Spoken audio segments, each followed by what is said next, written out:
Hey guys, this is Melissa Martini on behalf of DesignBundles.net. Today for Design School, we're going to be talking about using the Polygon tool within Silhouette Studio. Okay, let's get started.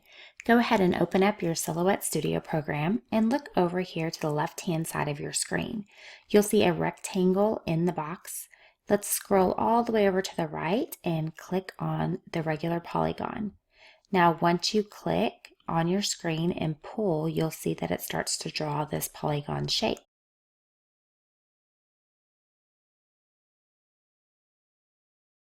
Now you can adjust this later on as well, but let's go ahead and keep it there for now. I am going to move this over on my mat.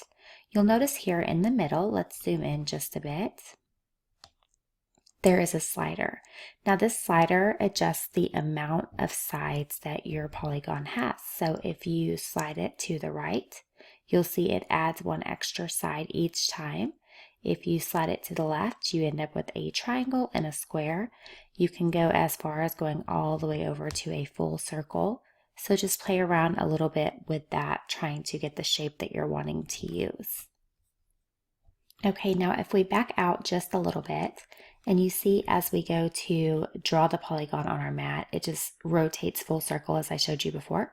If you were to hold down the Alt key while drawing, on a Mac you'll have to hold down Shift and then Alt. It will keep the shape straight.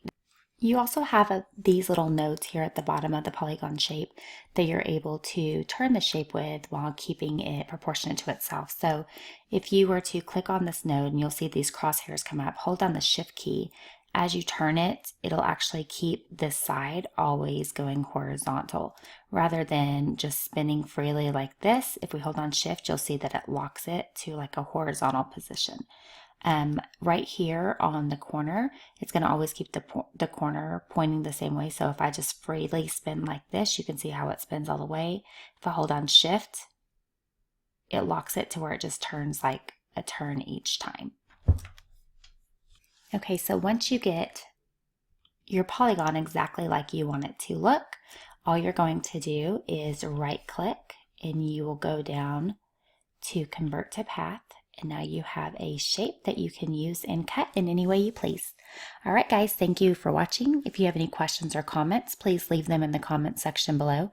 Don't forget to give us a thumbs up and hit the subscribe button so you can be alerted when we post future tutorials. Have a great day.